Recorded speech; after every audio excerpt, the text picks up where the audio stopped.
Preparing for semantic search. Whether Google Assistant eventually becomes the ubiquitous tool that Google wants it to be or not, the fact remains that Google wants search to become increasingly more natural and human. It already has in many ways. That means that marketers and website owners need to make some changes to the way they do things. It's no longer enough to find a keyword and repeat it a whole lot. You now need to work as though you're speaking with an AI, and that means a couple of things. LSI, Latent Semantic Indexing. Latent semantic indexing is one of the most important things to consider if you're interested in improving your SEO and getting to the top of Google. It's even more critical if you hope to be ready for Google's AI-driven future. Not only is it a powerful concept in itself, but it is also an important microcosm of the broader changes that we are seeing to SEO today. Search engine optimization is a big and very important part of digital marketing, and if you want to drive the maximum number of people to your website or blog, then it's absolutely essential that you have the search engines on board. In the past, SEO has largely relied on creating tons of content around a certain topic and repeatedly using a set number of keywords or key phrases in that content in order to help Google identify the subject and help the right visitors to find your pages. Unfortunately, a few people began to take advantage of this system and began keyword stuffing by using the same keywords over and over again to the point of distraction. Google had to get smarter, and so it did. Today, using the same keyword too much will get you into trouble. So what does Google do instead? It looks at context and the broader subject of the article. In other words, it looks for synonyms and related terms, and this also gives it the ability to better understand what your page is about. For instance, if you had written an article about decision trees, then in the past, Google could theoretically have gotten confused and brought your site up as a result when someone searched for trees. It may have thought you were talking about decisions about trees. Now, though, it can look for related terms like flowchart and thus help to more accurately match article to reader. LSI actually comes from mathematics and uses a technique called singular value decomposition. This means that it will scan unstructured data and look for the relationships between the words and concepts within. How to handle LSI? So, how do you make sure your site is LSI optimized? Short answer, you don't. While it is obviously tempting for SEO companies to now start offering their LSI optimized services, the truth is that you should have been doing this all along and without thinking about it. That's what the best web marketers like Andre Ellison have always recommended, and it's what Matt Cutts advises as well. In short, writing naturally should mean that you are including synonyms and related topics. Otherwise, your writing is going to sound pretty repetitive. The moral is what it's always been: stop double guessing and just write for the reader. This is something we'll come back to again and again with regards to preparing for a smarter Google. But there are also some other tips you can keep in mind if you want to ensure that Google knows what you're talking about. First, make sure that you use more than one search phrase. It's a good idea for a whole host of reasons to use a combination of different search terms rather than targeting just a single one.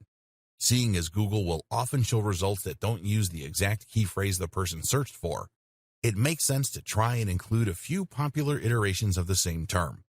Likewise, you should make sure to use good and varied vocabulary around the topic. This helps to better demonstrate the context and the subject matter of your article. Rather than filling an article with random synonyms, think instead about words that would often occur alongside the topic you're working with, such as our earlier example of flowcharts. This is called co-occurrence, and it's the kind of thing that machine learning algorithms love. Structured data. The other big concept that SEOs need to consider in order to be ready for the AI Google of the future is schema markups, also known as structured data, also known as rich data. Remember, Google's aim is to enable Assistant to answer natural language questions with useful responses, which will draw on information found on the web. Google doesn't just want to pull up a list of useful search results. It wants to be able to answer questions. So if someone asks how to make bolognese, it will simply read out the ingredients. In order to do this, Google needs to be able to find that most relevant information in a passage of text and then pull out the specific answer. This takes the concept of rank brain to the next level, allowing it to understand not just what an article is about, but how each paragraph in that article functions. The problem is that Google's AI can't quite do this yet, at least not well enough to be able to usefully provide answers for people without occasionally including complete nonsense. That's where schema markups come in. The idea of a schema markup is to essentially annotate your articles and blog posts by telling Google what each bit is and what it does. Essentially, you're saying this is a list of ingredients, or this is a user rating. This also helps Google to provide what are known as rich snippets. Rich snippets are search results on the SERP's search engine result pages that include more than just a meta description. You might see a search result listed, for instance, that also includes bullet point steps, or that includes ingredients for the meal. This way, the user can see the information they're looking for without even needing to leave that website. How to use markups. Markups look a lot like HTML. Here's an example of what this might look like. That is basically telling Google that you are talking about a local business, the Candle Factory. You can also use Schema to highlight product names, authors, aggregate ratings, software applications, restaurants, movies, and much more. To use this information, you can either look up the HTML code and implement it yourself, or you can use Google's handy markup helper, https://www.google.com/webmasters/markup-helper/u/0. Here you will simply share the URL of the page you want to mark up, and it will then provide you with the opportunity to create the necessary tags. There are also plugins you can use to the same end through WordPress. The good and the bad of schema markups. The savvy among you may have noticed some worrying issues with schema markups. Specifically, they encourage people not to visit your website. Let's say you have a recipes website and you included an article on cooking bolognese. You probably did this hoping that people would search for it on Google, find your website, and then visit your page in order to read about it. In doing so, they might also click on a few ads, they might buy an affiliate product, or they might just remember your brand so they come back again in the future.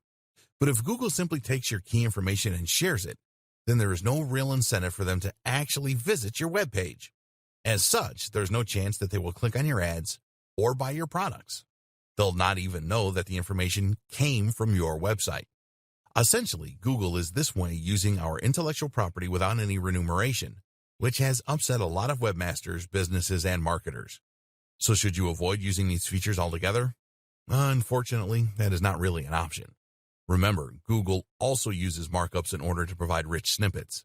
These are the more media-rich search listings, which include things like star ratings, images, bullet points, and more.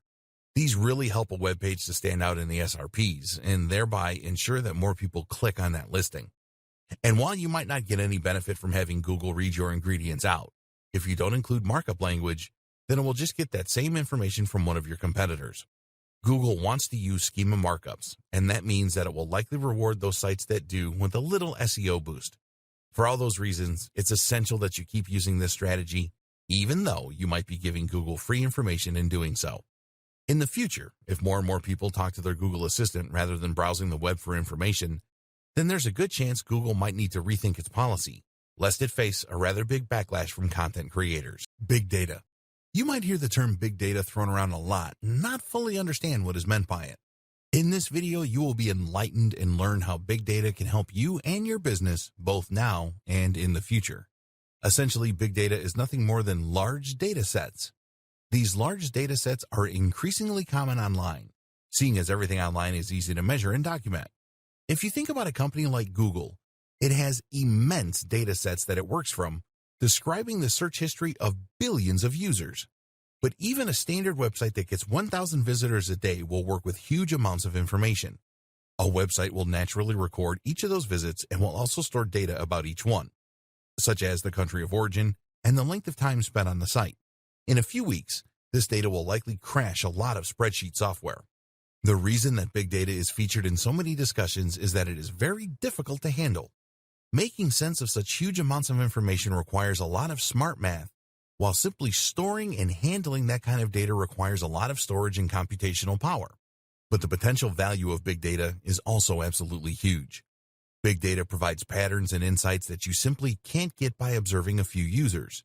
This is essentially how machine learning works, by looking for patterns in massive data sets. The difference is that this is being leveraged in a slightly different way. Predictive modeling.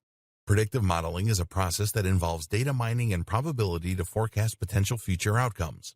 A model is created using a number of predictors.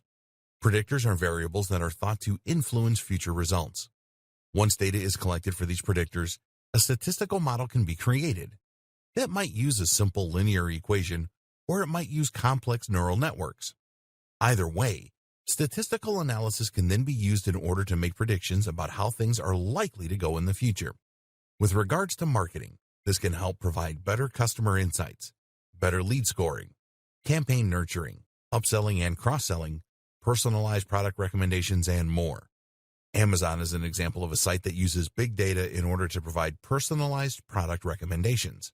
Amazon doesn't just use a database of items grouped together, which would be almost impossible to maintain, but rather generates data automatically from every single transaction and sale, and then looks for patterns.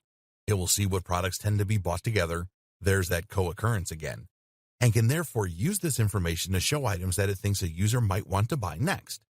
Likewise, when it comes to lead scoring, big data can be immensely useful. Lead scoring means understanding which leads are likely ready to purchase and which are not. This is immensely useful information for companies that might want to send sales letters to the cross-section of their mailing list that they think will actually buy from them, rather than being put off by the amount of sales material they're receiving. Amnesty International uses segmentation and predictive modeling techniques in order to better identify the right groups to market toward. By collecting data and then looking at what that data reveals about the kinds of people who donate, Amnesty International knows who it should be targeting with its ads, how much they are likely to spend, and how they're likely to do it. Any charity can benefit from this kind of data analysis, as can any business. Collecting big data. If you want to start collecting data for your business, there are a wide number of plugins and tools you can use to do so. You should find that a lot of tools, such as Google Analytics, will allow you to export massive amounts of data in order to work on. You can then choose to use this information yourself or outsource it to a data science organization that can use that information to provide valuable, useful insights. Another good idea to prepare yourself for the future is to allow users to create profiles. By doing this, you can collect much more data on individual users and in future provide better recommendations on an individual basis too. This is something that stores have been doing for decades with loyalty cards. But of course, the digital nature of selling online creates even more potential opportunities.